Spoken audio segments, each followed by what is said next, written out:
Hi, everyone. I wanted to make this recording just to discuss SOAR Group, our company, and some of the services that we provide. Give a little more detail on what we can do and provide value to our customers. And if I were to describe SOAR, SOAR stands for to serve others rightly. It is a consulting group on two, maybe three main services. And I'll start the first one is pretty easy to explain. Let's just say someone in America has an idea. They have a product that they want to manufacture or they want to procure someplace else, mostly in China. So what do most people do is they go on Alibaba and they search for it. And of course, you look at Alibaba, the cost to produce products is a lot cheaper over in China. And China has pretty good quality and has a lot of land and factories to produce the scale to which people want to produce a lot of things. So the joke about things being made in China is sort of true in America because there is a bit of arbitrage that can happen. Produced in China, sold in America for a premium. The problem a lot of people have discovered is that on Alibaba or anybody in international business is how do you trust what you're seeing on the internet? So what people are afraid of is when they look on Alibaba, they don't know if they're dealing with a real factory. They don't know if they're really dealing or they're just a trade company, and they don't know the quality of the product. So the fear is once money is transferred over to the factory owner or any platform that's Chinese owned, what they get is not what they expected to receive. So this is what SOAR comes in, is that we have a team in China that can contact the factory owners, discuss and negotiate everything in Chinese, because I think a lot of people know this. English is not the main language in China. The main language is Mandarin. And a lot of the factory owners, they may know a little bit of English, but their English is not usually good enough to really understand the complexities or the expectations of some of their clients. Additionally, some of these factory owners, they have different standards of selling within domestically versus internationally. And when they find out they're dealing with an international customer, especially in America, the premium usually goes up. So what we do is have a Chinese team that will talk to the factory owner, discuss things in Mandarin so they know specifically what is needed. And then they will develop a relationship with that factory owner by visiting the factory owner, inspecting the factory, making sure the factory is really there. And also that the factory is not doing anything illegal, not breaking international laws. For instance, child labor laws, sex labor laws, making sure also the factory, whatever standard it is, that they try to make it into a better, cleaner, more conducive environment for their workers. And then they also discuss to the factory owner some things that factories don't know, like the taxes, or they also help with the factory owner understand that this is a real client. And what happens now is that the factory owner puts a name and a face to this client versus just an internet anonymous entity. Once that happens and the relationship is developed, now there can be negotiation that can really happen because now the factory owner is willing to work with somebody and also would put them on the priority because a lot of factory owners understand that these are investments, prototypes for a larger scalable solution. Also for US clients, they understand now that there's a trusted group that would represent them, provide transparency. So we give you all the pricing, the costs and everything, and also what we make so that you can make a decision whether to move forward with this factory or to maybe not move forward or maybe do some more research. Or what we also can do is that we provide not just one factory, but we can provide multiple factories because what we find is Michael Porter's five forces is that a lot of these industries are co-located in the same cities. So we can provide several factories so that you can make a good decision on this is the best factory we want to go with. The next step that happens is that once we decide several factories that we narrow down, maybe two or three, these factories will then send a prototype over to the United States so that you can actually inspect and say this is the factory to their quality. You can also decide if there's changes you want to make to the product to make it different, to make it a little bit more unique to what you want to do in the United States. Once that's decided, then what happens is that we hold about 30% of the cost so that it's a third party that makes sure that everything that you want and the factory wants is agreed to. The factory starts producing it. Once they produce it and they start putting it on the ship, when the ship goes over to the, now you can decide several avenues here. You can either decide through the ship or you can do air freight. Of course, air freight or airship or airplanes are going to cost a lot more, but it's a lot quicker, maybe 5 to 7 days, versus if you take it over the ship can take up to 25 to 40 days if you include customs.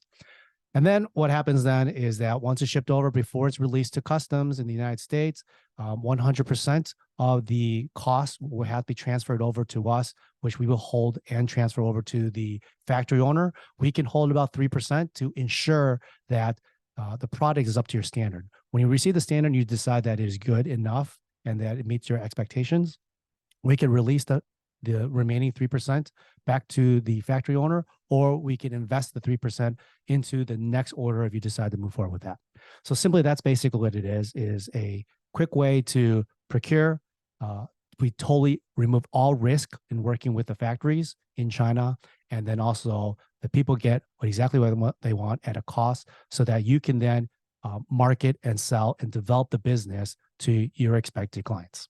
So that's one service that we offer. It's we call it sourcing, and it's basically procurement or manufacturing in international in China.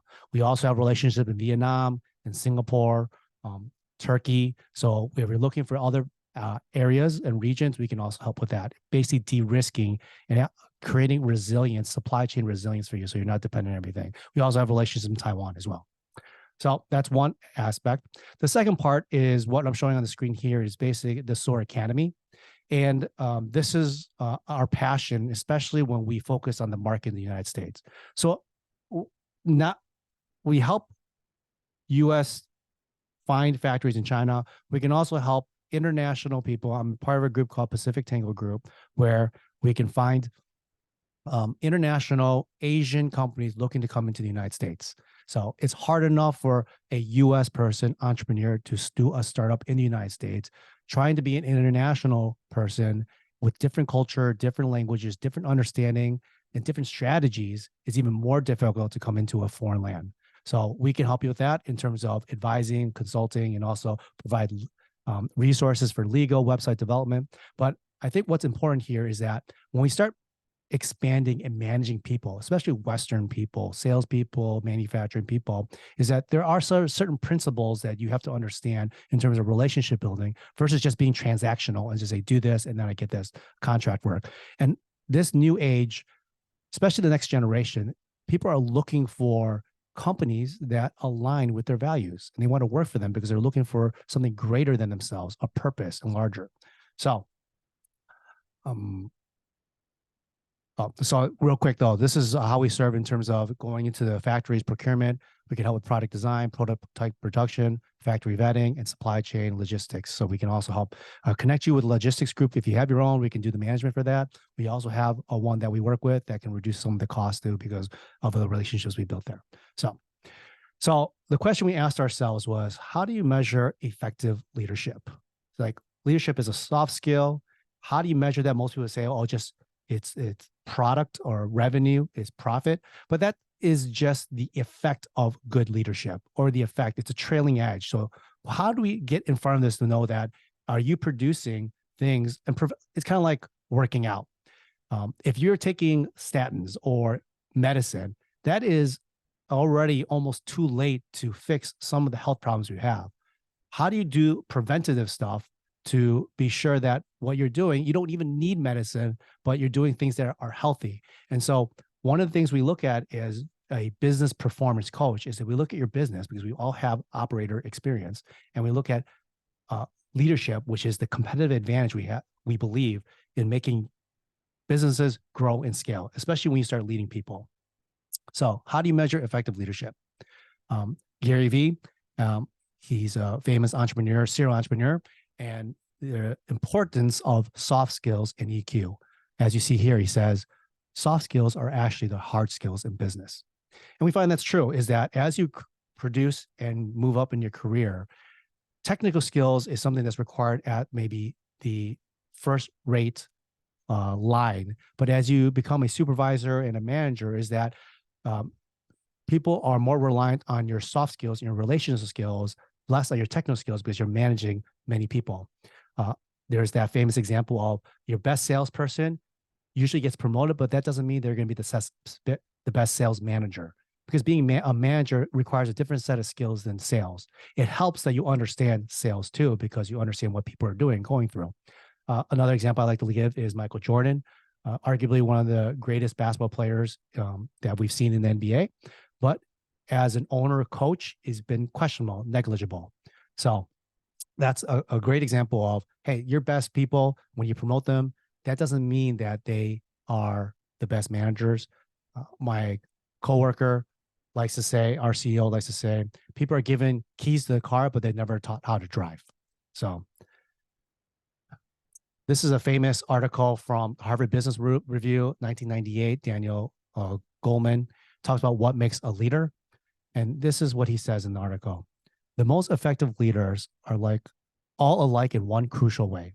They all have a high degree of what has come to be known as emotional intelligence. It's not that IQ and technical skills are irrelevant. They do matter, but they are the entry-level requirements for executive positions. My research, or his research, along with other recent studies, clearly shows that emotional intelligence is the sine qua non, or the essential ingredient of leadership.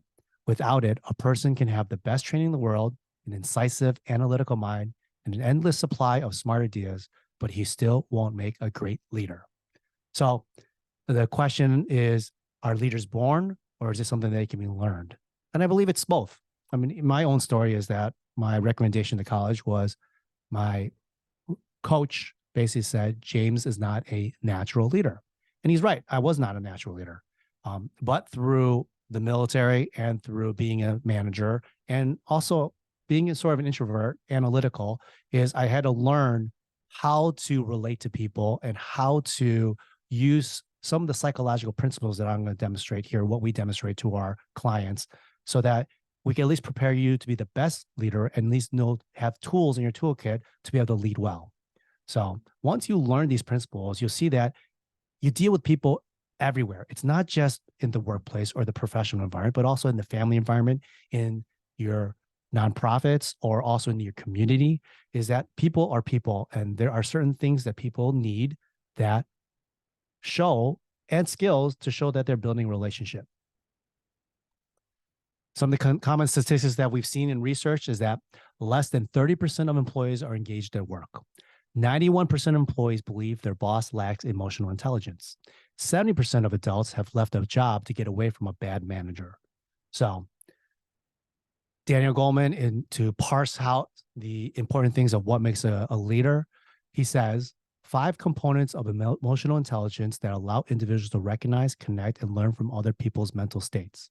So 5 components that make up emotional intelligence. 1, self-awareness. 2, self-regulation. 3, empathy for others. 4, social skills, such as proficiency in managing relationships and building networks. And 5, motivation, defined as a passion for work that goes beyond money and status. So these are things, principles of what it makes and takes, according to Daniel Goleman, of emotional intelligence. And I completely agree with all this. And I believe that these are things that you can learn. So for instance, self-awareness. If you can't lead yourself, how do you expect to lead others? So it's not just also being aware of your emotions and how you think and your beliefs, but then can you control that? Can you control and regulate yourself so that you're not just blasting out and reacting to your own emotions based on your own misunderstanding, or maybe your past and how you were raised? A lot of things from how our parents treated us can affect who we are today in our identity. So I think emotional intelligence is something that is definitely can be learned as you grow and mature in life. So the question becomes is, can you develop soft skills and EQ? I've already kind of answered that. We believe you can. You can definitely develop, because I feel like I've developed it. And there is a path forward. And as we said before, as you climb in the ranks of professional, whether you become a manager or a CEO, or if you just in terms of sales, you need to have soft skills. The great philosopher Gene Simmons, not to say I believe everything he says, but I heard him say this, is that if you can sell yourself, people will buy anything that you're selling. Is that people believe in the person first before they buy in the product. And then emotional quotient is that, can you develop the EQ just like IQ? The question also becomes, as you become leaders, that you're not just leading your peers, but you're leading the next generation. You're never, very rarely as a leader are you leading just somebody that's the same age as you, but inherently as people grow and they graduate from college, is they're entering the workforce, and they're going to have somebody like your manager or somebody lead them. But have you heard of all these different terms like quiet quitting? Basically, the idea is that people work, but they only do the bare minimum, and they are not telling you they quit because they still want to have the monetary and salary or wages, but they're quietly quitting is that they're just going to do the minimum and not actually do any more help. As a business owner, this is horrible because you want people to want to believe in your company, in the vision, and do the things, not just the minimum, but you want people who are smart people, as Steve Jobs has said, and you hire smart people. You don't hire smart people to tell them what to do. You hire smart people so they can tell you what to do. And Mark Zuckerberg has a great test when he hires somebody, is that he asks himself, is would I want to work for this person? So this is the term 996 is actually a term more in China, but is propagated by Jack Ma, who was the founder of Alibaba and probably one of the world's richest people. And he had basically said that 996, the idea is working from 9 a.m. to 9 p.m., 6 days a week. And he says that if you want to succeed in life, then people, especially in the tech industry, must be working 996. Now, and people believe that, even though according to Chinese law, it's illegal. But the idea is that you basically have to work all the time, almost all the time for your life, more than 40 hours here, to get and succeed in life. And it may be true as entrepreneurs and owners, but as your workers, it's unrealistic to think that people want to do that all the time. So there's a great movie called American Factory, which is basically a Chinese company buys a failing American factory in Wisconsin. And it looks at the different cultures of union labor and American versus Chinese labor coming over. And basically, the Chinese mindset is that we're going to keep working. But the union labor says we can get more done in more efficient time. So another term called planking. I know it was a joke in the United States, but in China, planking or lying flat was a way to protest against the harsh labor laws or the harsh labor requirements for companies. In China, protesting is illegal. Trying to have organized protests can get you arrested. So what people would do is they would lie flat on their face and to say protest. They're not going to do anything. They're not going to work. They're just going to lie there and just wait, just saying this is our protest of the unfair environment and working environment of working all the time and not being able to get ahead. I know a lot of next generation millennials, Gen Z, are not going to be able to afford a house like the baby boomers or the people before them. It is harder to afford a house. Interest rates are higher. The inflation in terms of the buying power of money is decreasing. So this is all difficult stuff. And then the other aspect I like to talk about is the 5 regrets of the dying. So Bronnie Ware, she was a palliative nurse. Basically, she would take care of patients that had only 12 weeks to live. So people were in their 70s or 80s. And she would ask them this question about 3,000 patients of, do you have any regrets? And there were, the 5 kept coming up. And one was, I wish I had the courage to live a life true to myself, not the life others expected me. Number 2, I wish I hadn't worked so hard. 3, I wish I'd had the courage to express my feelings. 4, I wish I had stayed in touch with my friends. And 5, I wish that I had let myself be happier. And I like this is because it's a good test, an azimuth test of saying, hey, we're not 80 or 90 years old right now. We're still, many of us, 20s, 30s, 40s, 50s. At whatever age you are, you're not at the age of retirement. And so you can ask yourself is, do I have any of these regrets? What can I do now to be sure that I do not? And you'll notice a lot of things in these 5 regrets. It's not an idea of like, I wish I had more money. I wish I had more status. I wish I had a better education. I mean, those are all good things, but people, when they're dying, they're not looking upon that. They're looking at relationships. They're looking about being themselves. They're looking about taking more risks. They wish things like that they find are more important or just as important of living a life well lived. So how to lead millennials and Gen Z in the next generation? I said this before. This new environment, work environment, is that people want to work for companies that align with their values.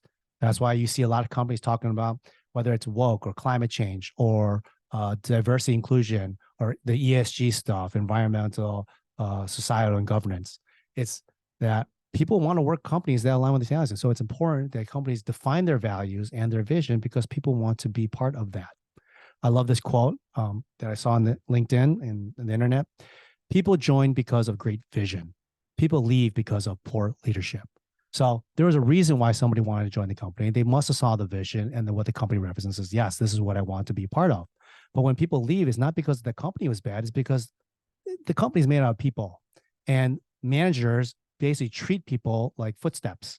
And so when you have bad managers, you have bad leadership. That's why people leave. The other quote I like to see, like I saw before, is people don't leave bad jobs. They leave because of bad bosses, poor management, who don't appreciate their value. So right in line with the statistics that we've seen, that people, leadership is important. Good management is important because when you manage people, you manage people's resources, and people spend at 40 hours of their time, even longer at their job. So they spend less time with their families, and so majority of the time with their bosses and coworkers. And so it's only natural that what happens, and they'll be influenced at their jobs, and they bring that back at home. So the questions we ask are, how do you measure effective leadership? And can soft skills and EQ be developed? At SOAR, we absolutely believe in that. We can measure effective leadership, and we want to develop your managers to achieve organizational greatness. That's our mission. That's our vision, is that we want to develop frontline managers, learn the skills, because they are managing human resources, which is your most precious resource and the most expensive resource as well. Studies have shown that if you fire somebody, it's going to cost 3 times their salary just to find somebody, retrain them so they replace the person that you fired. It's better that you didn't have to fire and find the right person right away. So some of the challenges we see, I've already mentioned this, and we've already indicated: high turnover, low initiative, and leadership development. I like to think of us as that these are some basic human skills that we can walk alongside your leadership, so that while you're focused on KPIs and the daily tasks of leading the company, the resource program, the performance reviews, the idea of how to build relationships, some of the skills that people never learned as a child, or they didn't understand why they're able to get along, or why did they turn other people away. We teach that. And our approach is basically a 3-prong approach. Well, actually 4 or 5. It's a vision-aligned leadership. Is that people need great vision, so they all row towards the same direction. People need to know where they're going, and then everyone has to have ownership in their responsibility and their people's responsibility, and then you have to align those people with that vision. And then relationship, which is 2 parts: relationship of knowing yourself. So your relationship within your inner ego or your inner self, your inner soul, and the relationship outwardly with other people. So what happens then when we teach this, and we've done many case studies here, is improved retention, increased customer satisfaction, and organizational performance. So people want to be in an environment that they're happy and want to work at. And when they do that, it shows not only to your coworkers, but also your customers. And when your customers have a good experience with your coworkers or your people in your company, they will also tell other people. And that is mouth-to-mouth marketing, which is the best marketing you can have versus viral or commercials or ads. So you want other people who are customers tell other people about your company. We do have some people that we worked with, and we have some testimonies. So I like to ask these 2 questions for people, because this is in terms of increasing emotional empathy, I think this is important. So the 2 questions to ask are, if you never really learn to value and understand what's going inside you, how can you value and understand what is going on with another person? And number two, if you don't know yourself, how can you get to know another person, someone with a completely different experience and perspective, and value the truth of who they are? The answer is only those who value and understand themselves can value and understand others. Only those who can communicate honestly with themselves can communicate honestly with others. This is by Danny Silk on Keep Your Love Line. He's talking about marriage, but really the things that relationships that happen in marriage, which is your most intimate relationship, still applies in just relationships in general, is that you have to know yourself in order to relate to other people who have a totally, completely experience and value set of yours. If you don't even know yourself, which you can just read and understand directly, then how can you know somebody else who might not be able to communicate it that well, who doesn't understand some of those things? So this is why it's important to know yourself, have that self-awareness, because the same things that you're experiencing, you can at least find similarity with somebody else or be empathetic of what they're going through. So we heard of Maslow's hierarchy of needs in terms of, fulfilling the bottom rung of a pyramid, physiological like food and sustenance, and then having safety and loving, belonging, esteem, and then at the very top is self-actualization. That's great. I like Marshall Rosenberg, nonviolent communication, and what he says is basically people require 9 basic needs. That's rest, safety, sustenance, love, purpose, creativity, community, empathy, and autonomy. And he uses 9 basic needs. There's a lot of needs other people have, but he simplified it because he had like 36 originally. But these 9 basic needs basically say that, hey, everybody generally needs these needs. And when these needs are satisfied, then this is where emotions come in. So why are emotions important? Emotions may not be reality. So if they're not reality. It's like, just because I feel something against somebody doesn't necessarily mean it's true. There are many things going on here. Just because I feel a certain way in an environment doesn't mean that's true. It's just that for some reason I'm experiencing that now. But they signal whether or not needs are being met. So if your needs of rest are being met, then you feel refreshed. If your needs of safety are being met, then maybe you feel peaceful. Regardless, is that if these needs are being met, then you're going to feel happy emotions. But if these needs are not being met, then you have negative emotions. So are you getting tired? Are you afraid? Do you feel shame? Then I would ask yourself is, why am I feeling these needs? Because it could be, and most likely, that something in your basic needs is not being met. Maybe you feel being controlled, and that's not meeting your autonomy need. So you feel frustrated. So they're not a 1-to-1 ratio. It's just these emotions. Everybody has different ranges of emotions. But like I said, emotions are meant to be asked why. Like a 5-year-old asking, why do I feel this? Why do I feel this? It's a need not being met. Maybe it's a hurt that you had or trauma or in your past. It's maybe something, how you grew up, and then you created a Pavlov conditioning where every time you see like spicy food, you don't want to eat it because maybe you threw up, and so that's why you ever throw up all the time. Who knows what it may be? But that's what emotions are, just a doorknob to something deeper into your heart. So when I look at 5 regrets of a dying, when I hear all these different 5 regrets, what I hear actually is some of these needs, like being authentic. I wish, had the courage to be true myself. Well, people want to be authentic to who they are. This is Brene Brown stuff. This is the idea of I want to be known and loved. I wish I hadn't worked so hard. So what that tells me is that their work was no purpose. They didn't find any meaning behind it. I wish I had the courage to express my feelings. Once again, self-awareness, authenticity. I wish I had stayed in touch with my friends, means that they needed community. I wish I let myself be happier. That's also authenticity and purpose, is that people want to be part of something bigger than themselves. That's a Tony Robbins thing. So this is a 6-month overview of something of our curriculum. We can do it down to 3 months, but basically we go through different phases, working with the company once a month, but also having coaching, life coaches, individuals, because it's down to the individual that really makes the company. So we do all this stuff. And this is basically a short overview of what SOAR can do. So any questions, please contact us. Thank you.